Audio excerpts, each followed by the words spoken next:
Oh, I'm sorry. Well, I'll do this and then I'll wait till she goes in. The ribbons that you're wearing are a remnant of an ancient custom.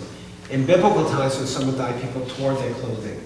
And they wore the torn clothing for 30 days as a sign of mourning, so people would treat them in a special way.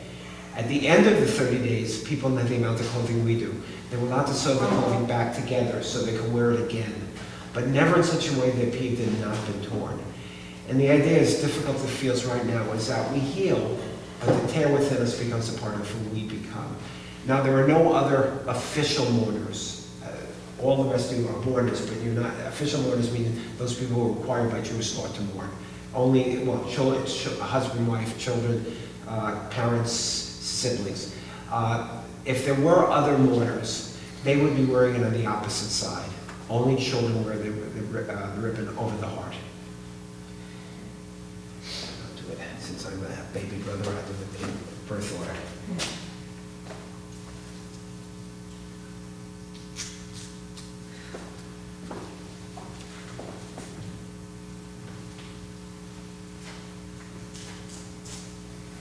Kenny, do you always turn your head away He's during smart. operations, or what? Seriously, the second time today, I saw you turn your head like there's We're operations. Germans. He's done. You're absolutely smart. I said to myself, smart man.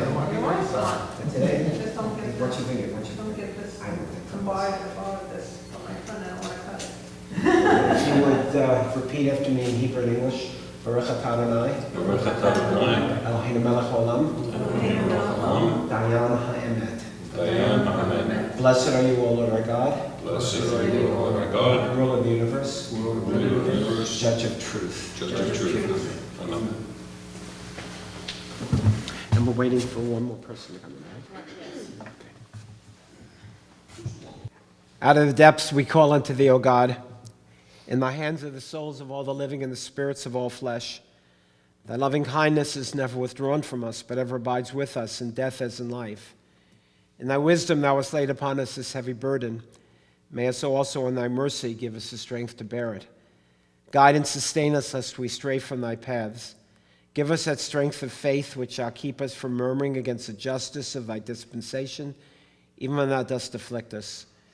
Grant us, we pray thee, the understanding which shall enable us to recognize that the hand that woundeth is the hand that bindeth up again. Thou art the life of all life. In this hour of grief, let us listen to the voice of the psalmist as he brings us a message of God's nearness, of our fellowship with God in light and in darkness, in joy and in sorrow, in life and in death. Ese einai el haharim me'ayin yavo ezri me'im Adonai el ses shemayim va'aretz. Al yitain lamut raglecha al yanum shamrecha. Hine lo yanum v'lo yashan shamer Yisrael. Adonai shamrecha, Adonai tzilach ad yad yaminecha. Yomam Hashemesh lo yakeka v'yirech balayla. Adonai yishmarecha mikol ra yishmaret nafshecha. Adonai yishmar tzeitecha v'oecha me'atavi ad olam. I will lift up mine eyes unto the mountains, from whence shall my help come. My help cometh from the Lord who made heaven and earth. He will not suffer thy foot to be moved. He that keepeth thee will not slumber. Behold, he that keepeth Israel doth neither slumber nor sleep. The Lord is thy keeper. The Lord is thy shade upon thy right hand. The sun shall not smite thee by day, nor the moon by night. The Lord shall keep thee from all evil. He shall keep thy soul. The Lord shall guard thy going out and thy coming in, from this time forth and forevermore. Adonai ma Adam v'tariehu ben enosh v'adchashvehu. Adam lehevil d'ma yamav k'tzel over. Baboka yatzitz v'chalaf le'erev melel v'yavesh. Tashev enosh adaka. V'tomer shuva v'nei Adam. Lohach meskidu zot shavinu liacharitam. Ki lo v'moto yikach hakol. Lo yered acharav kevodo. Poda Adonai nefesh avadav. V'lo yeshmu kol hachosim bo. O Lord, what is man that thou takest knowledge of him, or the son of man that makest account of him? Man is like unto vanity. His days are as a shadow that passeth away. In the morning he flourisheth and groweth up. In the evening he is cut down and withereth. Thou turnest man to contrition and sayest, Return ye children of men. O that they were wise, that they would consider their latter end. For man dieth, he shall carry nothing away. His glory shall not descend after him. But the Lord redeemeth the souls of his servants. and none of them that trust in God shall be forsaken. Death has summoned our beloved Florence Jurist. Our souls cry out unto thee, O Lord, what is man? Is he the creature of dust whose destiny it is but to return to the dust from which he came? The ancient sage has taught us the spirit of man is a lamp of the Lord. Not even the darkness of death can extinguish God's light, which he has kindled in the sanctuary of our souls. Therefore, O God, we thank thee in this solemn hour for that which was deathless in the life of our cherished Florence Jurist, and which is now revealed to us in all its beauty, for her love that united us in life and which death cannot sever, for her companionship which we shared along life's path and which still continue through the tenderness of memory, for the gifts of her heart and her mind which brought us joy and happiness and now have become a precious heritage of the Spirit. For all these and more, we give thee our praise. Grant unto us, O Lord, the strength of all the generations of our people, who in the face of bereavement proclaimed Adonai Natan v'Adonai Lakach, Yehi Shem Adonai Mevarach. The Lord hath given, the Lord hath taken away. Blessed be the name of the Lord. Adonai Natan, Lord, thou hast given, thou hast given unto us our dear Florence Jurist. For all that was good and endearing in her life, we offer the deepest thanks of our hearts. Adonai Lakach, and Lord, thou hast taken, thou hast called her unto thyself. We pray thee, O God, for the courage to make our broken hearts an altar before which we acknowledge thy sovereignty and thy love, as we say, Yehi Shem Adonai Mevarach. May thy name be blessed now and forevermore. Amen. Dear Bobby and Renee, dear Kenny and Christine, dear Jeffrey, dear Kathy and Bruce, dear family and friends all, both here in the chapel and, of course, those who are present electronically. As you surely know, I stand in this place or a place like it far too often at a time such as this one to say a few words at the death of a congregant or the member of a congregant's family or the member of a family who I've come to know and to love. I try as best as I can to put into words, inadequate though they may be, a sense of the life of the one for whom we mourn. I try as best as I can to express my own feelings of grief and my own desire to comfort. I try as best as I can to place this moment in the largest perspective of life possible. I have been doing this for more than half a century as a rabbi, and it is never an easy task. It never is. But this morning the task seems so much more difficult, so much more daunting. For at this service we are remembering, we are honoring, we are celebrating a woman who is so very unique, so very special, one of a kind, sui generis. But words are, of course, all that we have, and words, therefore, must be spoken. Words of remembrance, words of celebration, but most of all, words of love. And so we are honoring, we are celebrating a woman whom you each described, Bobby and Kenny and Jeffrey and Kathy, as we spoke together over the weekend during a very loving and only somewhat chaotic telephone conference call. Each of you speaking in age order of the woman your mother was, and of course will always remain. You said, Bobby, without a moment's hesitation when I asked you to describe your mother to me, you said that your mom was the complete package, that she was amazingly compassionate and so very warm and loving, a truly great listener, and as you added, your very best friend. And then you went on to describe your mom as energetic and enthusiastic, the matriarch of your family in every way, so enormously creative, indeed so very artistic, whether she was creating jewelry or sculpting or simply decorating her home, even hanging wallpaper, concluding with a smile in your voice that your mom was a really great cook, and that if you could, you would love to taste her schnitzel just one last time.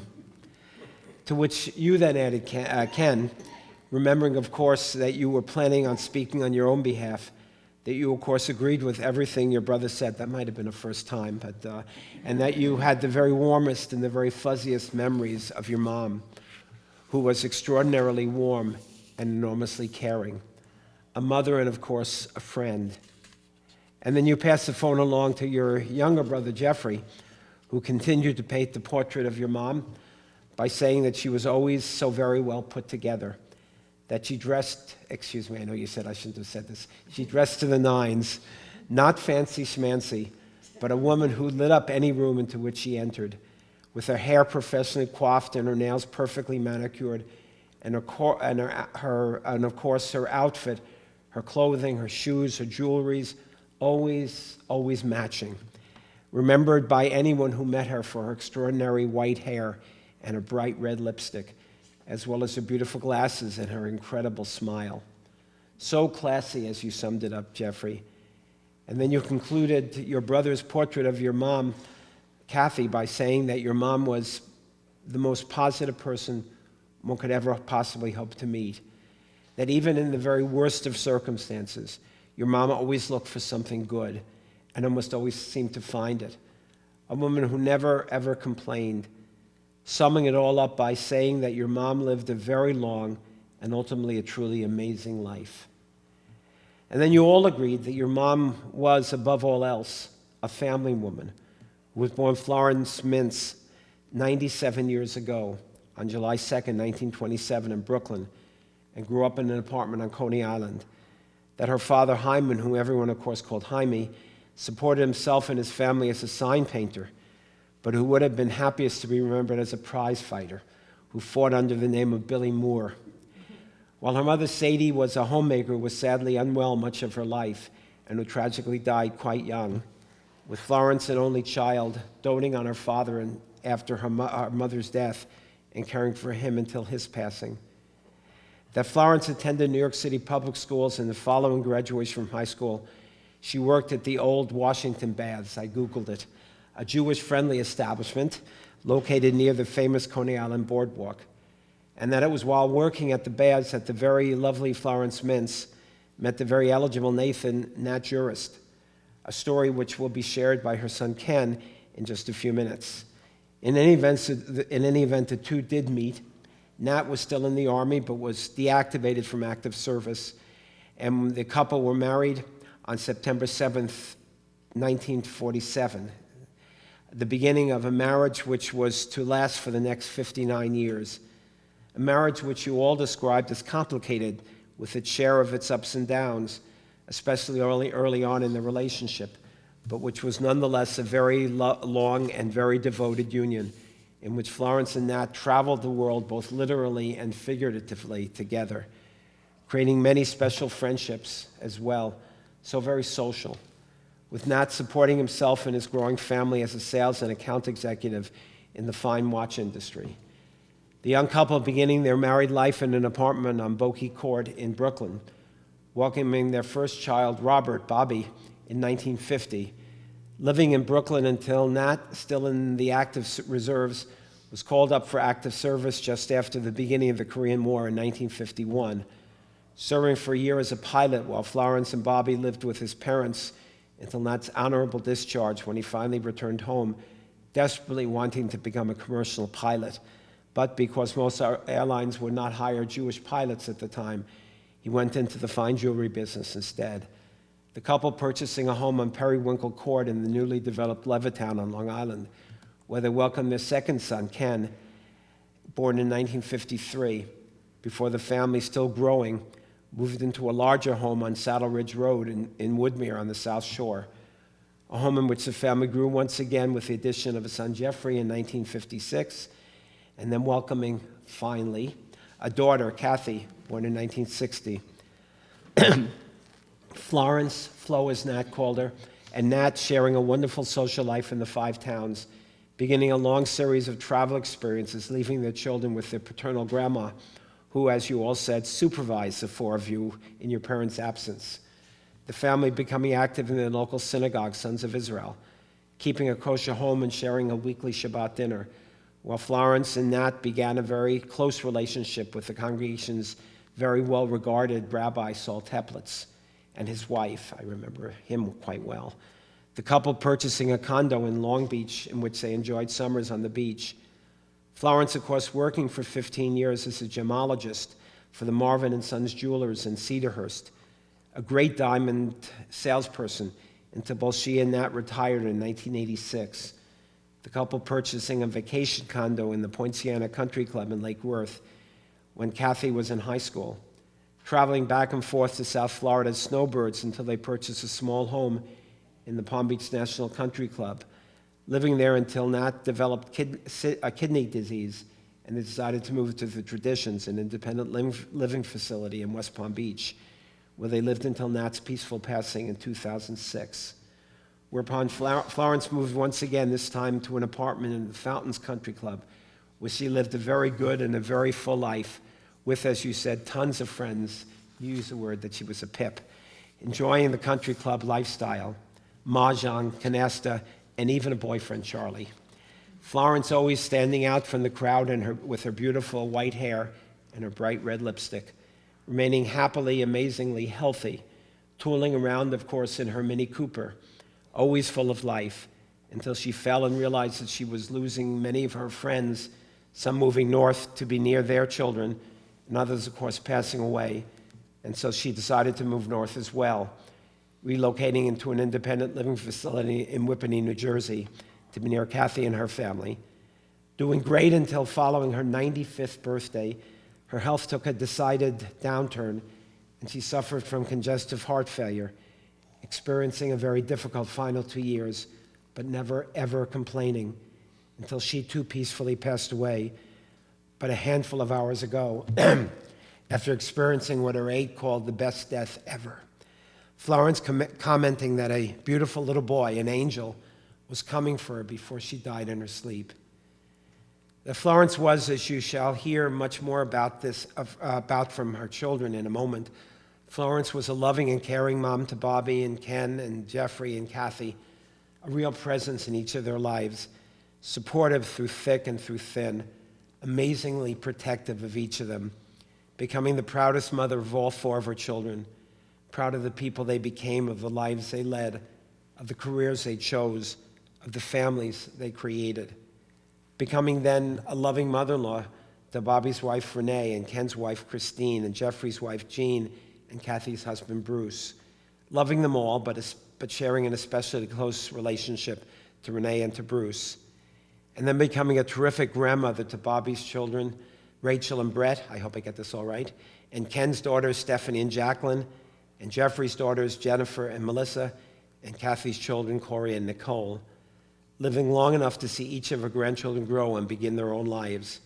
to see many of them marry and begin their own families, and finally to be blessed with the greatest gift of all, the gift of 8 great-grandchildren, Jordan and Tyler and Ryan and Isaac and Olivia and Mason and Brooks and Jackson, each her 4 children and their spouses, her 8 grandchildren and their spouses, and perhaps most of all her 8 great-grandchildren, each becoming her tomorrow, her bit of eternity.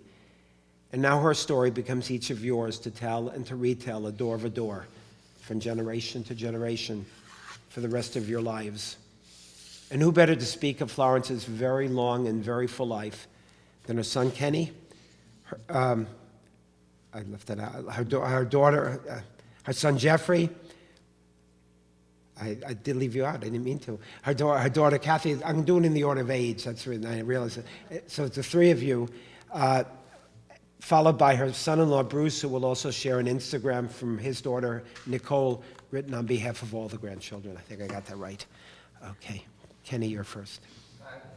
Kathy, you want any order you want to be. You can go any order you want. They know who you are. So Ken, no, go in order of birth, and he has nothing to Doesn't say. matter. So Kathy, I'm not speaking. No, you're right. You're not speaking? Let's go. Kenny, you're not. No, it's the same. Okay. I could have told the story how they met. Okay. Well, you guys all know that I never say in 5 words what I can say in 25, so sorry. Could have been a rabbi. Sorry. But Rabbi asked, what name did Mom go by? And we said, Florence and Flo. But that's not all of it. I never saw anybody have more names of endearment than my mother. It was Florence, it was Flo, it was Flosy, it was Flossie, it was Flogy, it was Fluffy, it was Flosy's Cozy Wheel, it was Bombi, it was Mama, it was Silver Fox, it was Red, it was Grandma, Grammy, and of course, Mother and Mom. okay? So everybody called her different things, but it was all terms of endearment, and they all meant something to Mom. Mom's family didn't have much when she was growing up. Her dad was extremely hard of hearing due to scarlet fever as a child, and as a sign painter, he didn't earn much. Her mother wasn't well and had many stillbirths and miscarriages before giving birth to Mom, who was just about 2 pounds or so when she was born. Back then, they didn't have NICU with all the technology they have today, but Mom was a survivor from birth.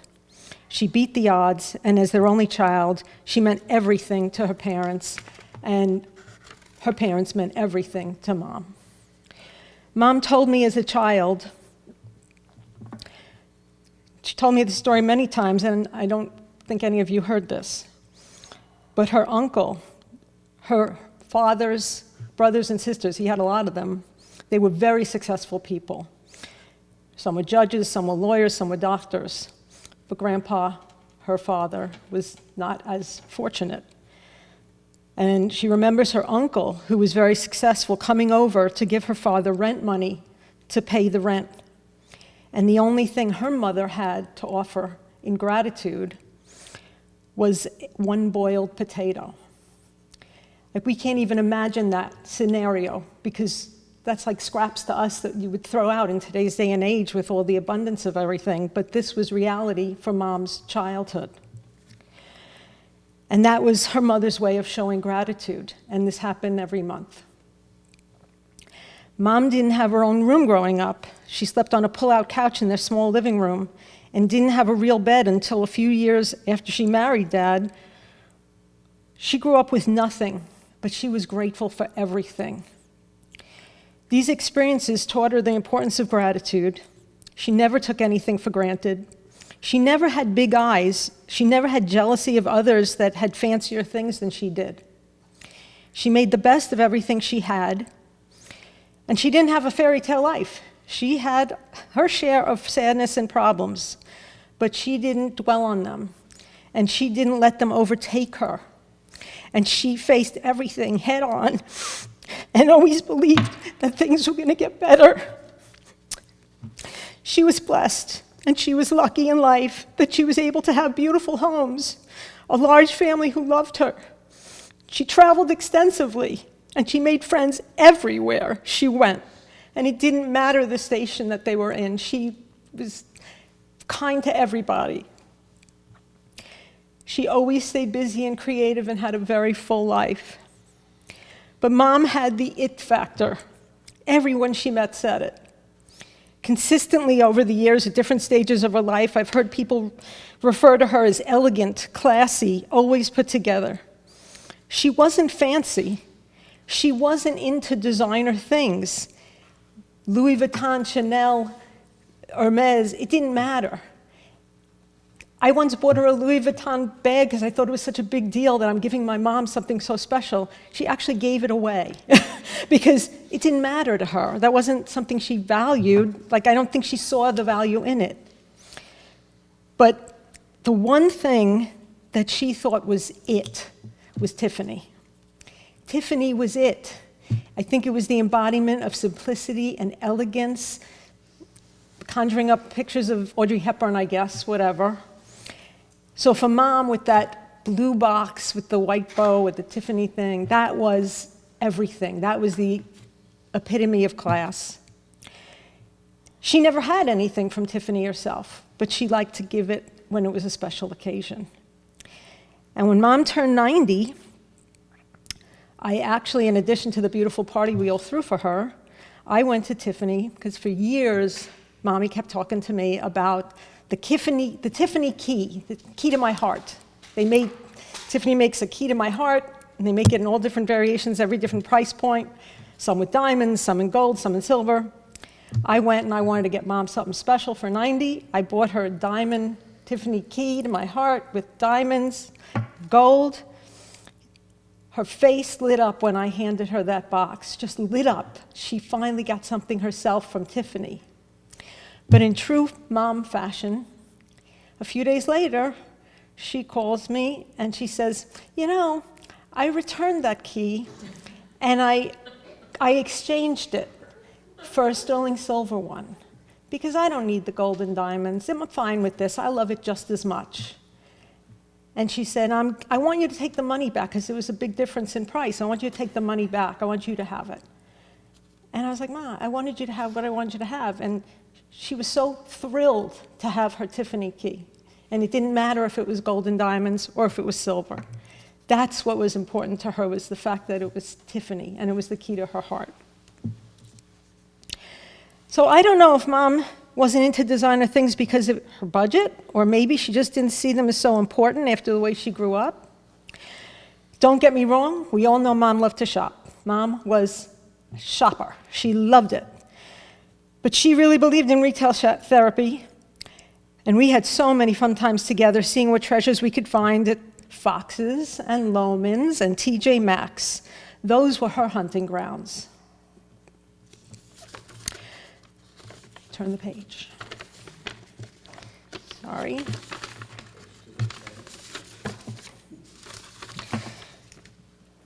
With it all, she always looked stunning, always on trend, always coordinated her outfits with a beautiful scarf or sweater thrown over her shoulders. She didn't have to try the way others do to look chic. She just looked chic. She did. Even on her 94th birthday, I threw her a big birthday party at my house. You all were there. And she showed up looking radiant in black pleather leggings with a white shirt with black collar and cuffs and a black and white sweater thrown over her shoulders. So simple yet so chic, even at that age. For years, when I was in high school, and then when I was home from college, I worked side by side with Mom in the jewelry store, Marvin & Sons. She was the top diamond salesperson. She was the best, and she had a strong following. And everyone looked to Mom to see what jewelry she was wearing and what she had on. And they wanted that, whatever she had. She loved her huge gold O-ring, this ring. And the store sold so many of them that they ended up calling it the Flow ring. She passed away wearing this ring on her finger. And for me, you all know, this created a lot of angst for me over the last few years because I didn't see the point in Mom wearing fine jewelry laying in a hospice bed. And I didn't want to be responsible for that, okay? But it meant so much to her. And now I get it. I see, like it reminded her of good times and when she was productive and people looked to her. And it was so important to her. And I'm so sorry that I ever took that away from her for the few weeks that I did. But I did give it back to her. And it made her feel whole again. But always an entrepreneur, importing wallets from Switzerland to sell here, making baby bead name bracelets well before it was the thing made popular by Taylor Swift, and trying to pitch her children on her creation of Flosie's Cozy Wheel, actually surprising us with a whole mock Shark Tank presentation in an effort to get our help to get the business off the ground. I didn't get that on video, and it killed me that I didn't get that on video. It was hysterical. All of us were working at the time, and none of us took it seriously and wanted to really help her. But to the end, she believed that that was going to be her legacy to her family, that that was going to take off and be something. On my 50th birthday, Mom and I traveled together for the first time ever. We never traveled alone together before. It was her treat, and she wanted it to be special. She was 83. We traveled 3 nights London, 3 nights Paris, and 3 nights Rome together. She'd been to all those places with our dad, but it was my first time at 50, and she wanted me to see everything. We went to London and went on that big Ferris wheel, the Eye, I think they call it, and we saw the crown jewels, and we saw all those things. And we went to Paris, and we went up, I took her to lunch at the top of the Eiffel Tower at the Jean-Georges Michelin star restaurant. And even in this very posh setting, Mom befriended these very chic people sitting to our right, and they became best friends by the end of lunch. Loved her. And they were French, and they were known for being a little more to themselves, but they loved Mom. Oh my God. And I still remember that Mom was in awe. I was in awe of the cauliflower soup that was a work of art. And it was just the most special day. And we went on river cruise. But then when we went to Rome, the thing that just sticks out as crazy, Mom had, at that point, had 2 knee replacements and a hip replacement. So she was able to walk, but, she had all these replacements. And none of us realized, I was never there, and I don't think she remembered from when she was younger, how much walking there is at the Vatican, how many steps there are at the Vatican. And we went up the steps, up the steps, up the steps, up the steps. You never in your life, I'm serious, it was a lot, okay? We were like, when is this gonna end? And Mom, at one point, we just broke out laughing. We were like hysterical, like, when is this gonna end? This is crazy. And we got yelled at by the security guard at the Vatican, who was not a fan of us. But she was always a trooper, never complained, and as always, she just put one foot in front of the other and kept moving forward. She also loved gambling. I am not a gambler, but I went for Mom, because if I didn't go, she couldn't go, so I let her have her fun. We traveled to Vegas, Bahamas, Mohegan Sun, and Atlantic City. You get Mom at a craps table, and she would not leave. She got the whole table cheering for her, total strangers chanting, "Go Grandma, go Grandma." It was really something to see. Hot fudge sundaes with wet walnuts, whipped cream, and a cherry on top, or a milkshake were her favorites. And in true Flo fashion, when I picked her up from the hospital after having her TAVR procedure, I took her to get something to eat. And I said, "Mom, they have really good salads here." And she looked right at the waiter and said, "I'll have a cheeseburger, fries, and a chocolate shake with whipped cream." She lived her life that way, her way. Her Mini Cooper was as good as any Rolls Royce. Her colorful scarf that she found at Fox's was as good as any Hermes.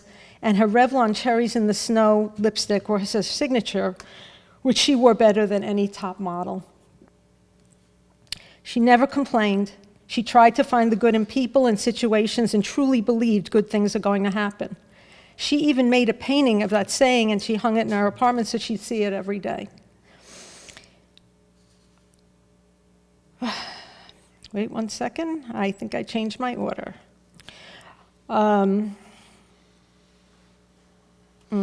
Changed my order, sorry. She loved oldies music, and Frank Sinatra was one of her favorites. I never really listened to the lyrics until I was sitting by her bedside.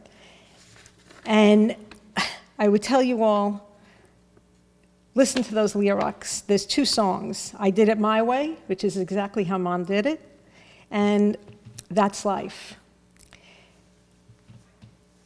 But she lived those lyrics. Our mom lived life on her terms. She was fun, funny, and always had a positive outlook until she passed. When I was leaving her apartment after seeing her for the last time the other day, I saw a poster on her refrigerator that made me stop and think. It had 2 cartoon figures with their backs turned.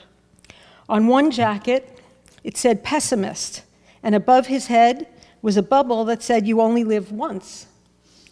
And on the other person's jacket, it said optimist, and above his head, the bubble said, you only die once, but you live every day. That was Mom.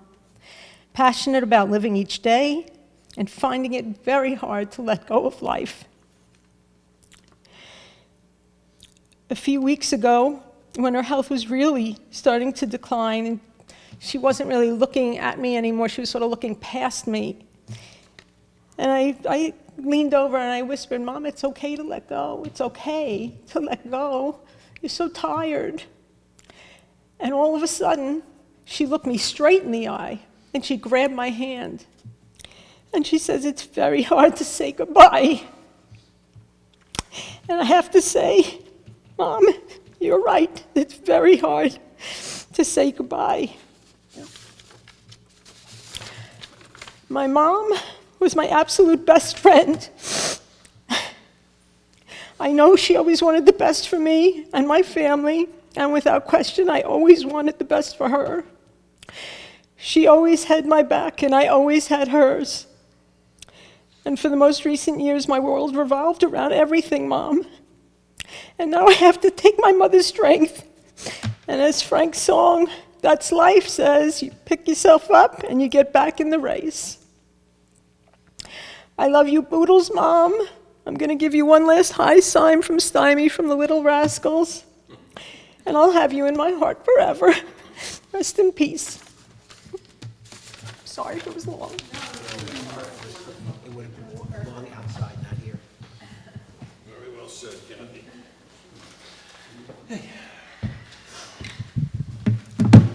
Hello, everybody. Rabbi, you did a wonderful job today. And Kathy, your words were terrific.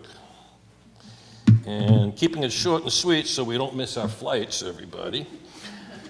The night before I left to fly down here last night that I was together, Jeannie looked at me in the eyes with tears in hers and said, "Jeff, make me a promise." I said, "Of course, what can I do?" And she said, "Please promise me, and be sure to say goodbye to my Floma." She nicknamed Mom Floma. Mom would love when Jeannie called her that. It was specially shared between them, and Jeannie truly adored Mom and nicknamed her Floma, and they both would belly laugh out loud when she called her that. It was funny, to be honest with you. Mom, thanks for the life that you've given me and all your children here today. Thanks for the legacy that you've left behind through all of us and our children, your grandchildren, and great-grandchildren. Thank you for all the memories you leave behind. You will be missed by all and forever remembered in all our hearts. Ken, do you want to say something? Bruce, you're on.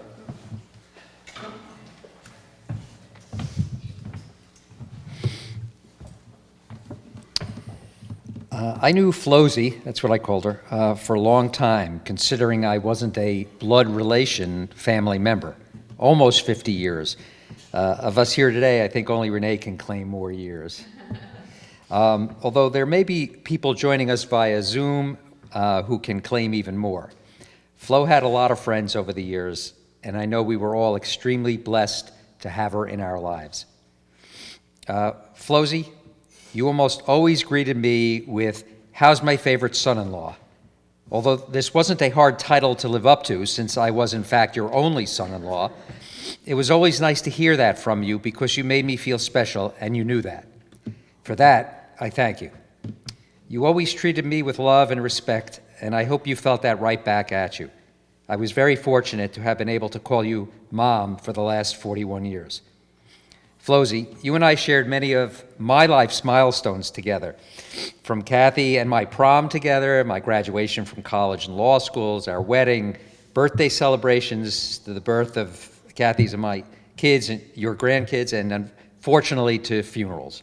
It was my great pleasure to have you join me on my life's journey. I will miss you very much on the rest of my ride, for as long as it goes, as I know everyone else will miss you on theirs. But know you'll be there in spirit as we forever remember you and your laugh and smile, caringness, honesty, no excuses, can-do style, and most of all, your love. Rest in peace. Okay, now I want to say what Nicole posted somewhere. Instagram, on behalf of herself and her cousins. Flosie's was a very special lady.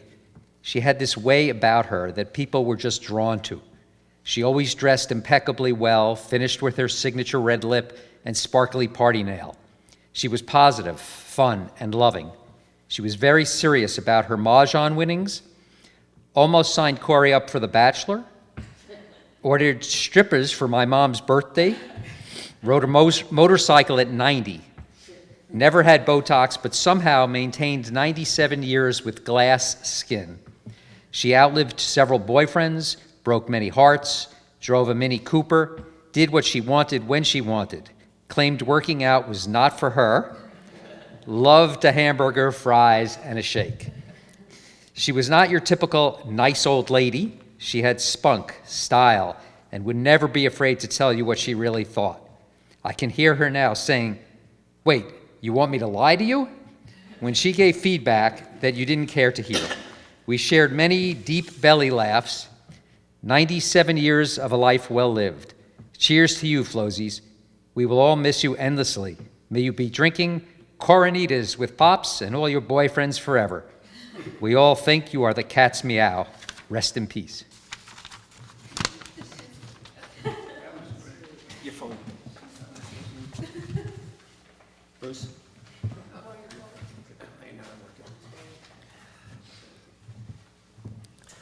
Bobby? Ken? Jeffrey? Kathy? I want you and your family to know how really touched I am to be part of this celebration of your mother. I meet lots of people, and I knew it when I spoke to you on the phone. You are all very special, and you are really reflections of your mother and your grandmother, your great-grandmother. And I thank you for allowing me to share this time with you. When I got off the phone after a little bit of, it was a little chaotic with 4 of you and only 1 of me, and we weren't face to face, I pulled out a poem from my files. And I really believe, especially after listening to you speak about her, that the words of the poem are your mom, your mother-in-law's, your grandmother's final message to all of you whom she loves. Now, I know that her grandchildren and great-grandchildren, no one listens to anything that's more than 4 or 5 lines. But I'll let you know when I want you to listen to the last 4 lines of the poem, because that's really her message. When I die, if you need to weep, cry for someone walking the streets beside you. And when you need me, put your arms around others and give to them what you need to give to me. You can love me most by sharing your joys, multiplying your good deeds. You can love me most by letting me live in your eyes and not in your mind. And when you say Kaddish for me, remember what our Torah teaches. This is it. Love doesn't die. People do. So when all that's left of me is love, give me away. Shalom la'afro la'nafsho. May peace, God's own sweet peace, ever be with her soul. And may God grant each of you who mourn so deeply this day a time of quiet healing. Amen. Please rise.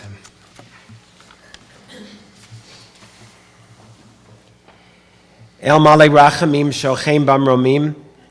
Hamsei menucha nachona tacha kanfei hashechina.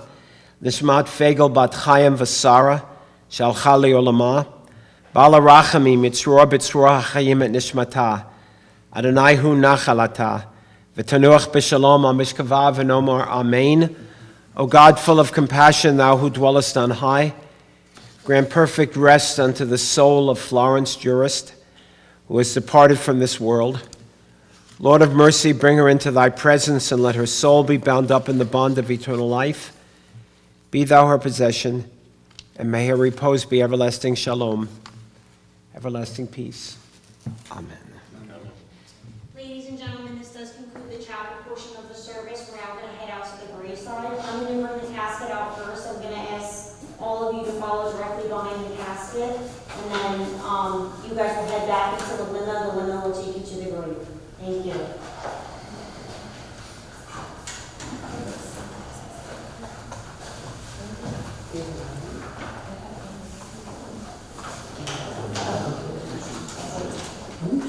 The Lord is my shepherd, I shall not want. He maketh me to lie down in green pastures. He leadeth me beside the still waters. He restoreth my soul. He guideth me in straight paths for his name's sake. Yea, though I walk through the valley of the shadow of death, I will fear no evil. For thou art with me, thy rod and thy staff that comfort me. Thou preparest a table before me in the presence of mine enemies. Thou hast anointed my head with oil, my cup runneth over. Surely goodness and mercy shall follow me all the days of my life, and I shall dwell in the house of the Lord forever. Surely goodness and mercy shall follow me all the days of my life, and I shall dwell in the house of the Lord forever.